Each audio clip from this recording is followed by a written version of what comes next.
कल्पना कीजिए, आप एक ऐसे शहर में रहते हैं जहां लाखों लोग हैं, हजारों गाड़ियां हैं, आसमान छूती बिल्डिंग्स हैं और हर सुविधा सिर्फ कुछ कदम दूर है।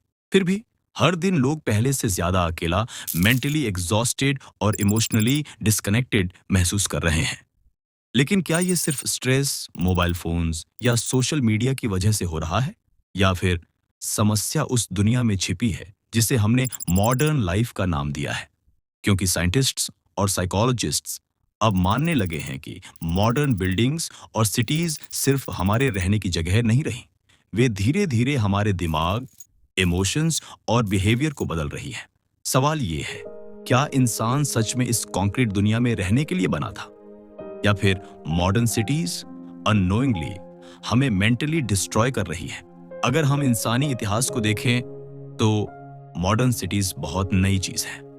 लगभग 99% ह्यूमन खुले वातावरण में रहा। जंगल, नदियां, पहाड़, सूरज की रोशनी और छोटे सोशल ग्रुप्स, यही हमारा नेचुरल एनवायरनमेंट था। हमारा दिमाग इसी दुनिया में इवॉल्व हुआ। लेकिन पिछले सिर्फ 100 से 150 सालों में हमारी पूरी लाइफस्टाइल बदल गई। आज करोड़ों लोग कंक्रीट बॉक्सेस में रहते हैं, सुबह आर्टिफिशियल लाइट में उठते हैं, दिन भर बंद ऑफिसेज में काम करते हैं और रात को स्क्रीन्स और नियॉन लाइट्स के बीच सो जाते हैं।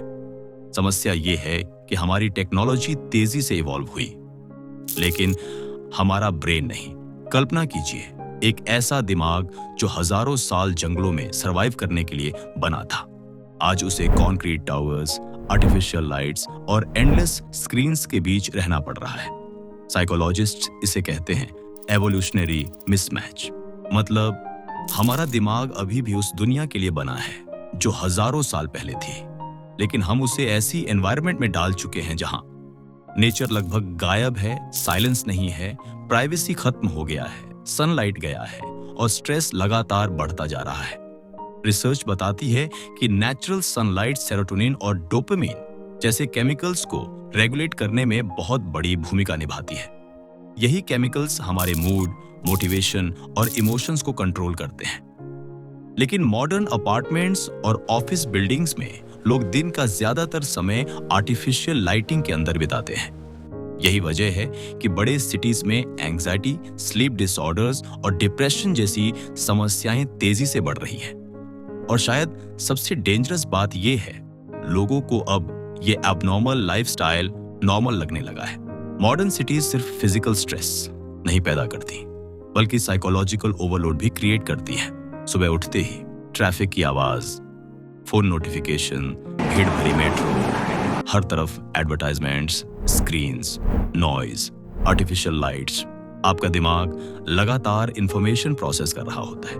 न्यूरोसाइंटिस्ट्स के अनुसार ह्यूमन ब्रेन इतनी कांस्टेंट स्टिमुलेशन के लिए डिजाइन नहीं था। इसीलिए मॉडर्न अर्बन एनवायरनमेंट्स अक्सर बढ़ाते हैं mental exhaustion, irritability, anxiety, attention fatigue, और धीरे धीरे इंसान अंदर से मेंटली ड्रेन्ड महसूस करने लगता है। 2018 में प्रकाशित एक रिसर्च में साइंटिस्ट्स ने पाया कि क्राउडेड अर्बन एनवायरनमेंट्स में रहने वाले लोगों का स्ट्रेस रिस्पॉन्स सिस्टम सामान्य लोगों से अलग तरीके से रिएक्ट करने लगता है। यानी शहर सिर्फ हमारा मूड नहीं बदलते, वे धीरे धीरे हमारे बिहेवियर, डिसीजन मेकिंग और ब्रेन एक्टिविटी को भी अफेक्ट कर सकते हैं। लेकिन समस्या सिर्फ नॉइज या क्राउड नहीं है। मॉडर्न आर्किटेक्चर का भी एक हिडन इफेक्ट है। एक समय था जब लोग अपने पड़ोसियों को जानते थे, छतों पर बातें होती थीं, बच्चे बाहर खेलते थे और मोहल्ले कनेक्टेड महसूस होते थे। लेकिन आज मॉडर्न अपार्टमेंट कल्चर में लोग सालों तक अपने पड़ोसियों का नाम तक नहीं जानते। हम फिजिकली क्लोजर हुए हैं लेकिन इमोशनली डिस्कनेक्टेड। और शायद यही वजह है कि आज कई साइकोलॉजिस्ट लोनलीनेस को साइलेंट एपिडेमिक कहते हैं।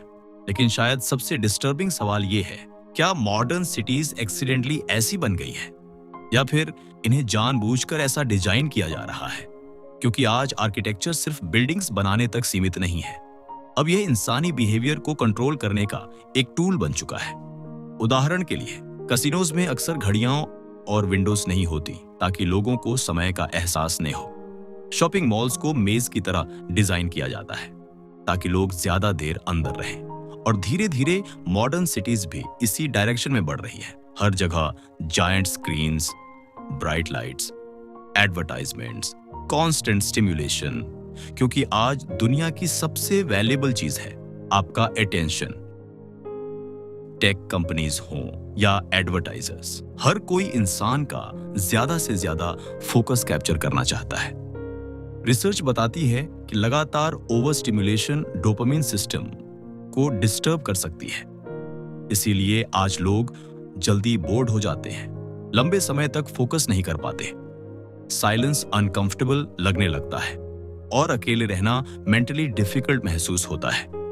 धीरे धीरे इंसान का दिमाग कांस्टेंट स्टिमुलेशन का आदी बनता जा रहा है और शायद यही वजह है कि आज बहुत से लोग शांति में नहीं बल्कि डिस्ट्रैक्शन में कंफर्टेबल महसूस करते हैं। मॉडर्न बिल्डिंग्स अब सिर्फ रहने की जगह नहीं रही, वे बिहेवियर शेपिंग मशीन्स बनती जा रही हैं। लेकिन इंटरेस्टिंग बात यह है कि साइंस ने इसका उल्टा इफेक्ट भी डिस्कवर किया है। जब इंसान नेचर के आसपास समय बिताता है तो उसके दिमाग की एक्टिविटी बदलने लगती है। स्टैनफोर्ड यूनिवर्सिटी की एक रिसर्च के अनुसार सिर्फ 90 मिनट नेचुरल एनवायरनमेंट में वॉक करने से स्ट्रेस रिलेटेड ब्रेन एक्टिविटी कम हो सकती है। यानी हमारा ब्रेन आज भी नेचर के साथ ज्यादा कंफर्टेबली फंक्शन करता है। इसीलिए दुनिया के कई डेवलप्ड कंट्रीज अब बायोफिलिक आर्किटेक्चर पर फोकस कर रहे हैं। बायोफिलिक डिजाइन का मतलब है बिल्डिंग्स को इंसानी साइकोलॉजी के हिसाब से डिजाइन करना। मतलब ज्यादा sunlight, natural air flow, open spaces, plants, human interaction और नेचर कनेक्शन, क्योंकि एक्सपर्ट्स अब समझने लगे हैं कि इंसान सिर्फ एफिशिएंट स्पेसेस में नहीं बल्कि इमोशनली हेल्थी एनवायरनमेंट्स में थ्राइव करता है। लेकिन समस्या ये है कि दुनिया के कई बड़े सिटीज अब भी कॉन्क्रीट ग्रोथ को ह्यूमन वेलबीइंग से ज्यादा प्रायोरिटी दे रहे हैं। सवाल ये नहीं है कि मॉडर्न सिटीज खराब है, सवाल ये है कि क्या फ्यूचर की सिटीज इंसानों के लिए बनेंगी या सिर्फ प्रोडक्टिविटी मशीन्स के लिए।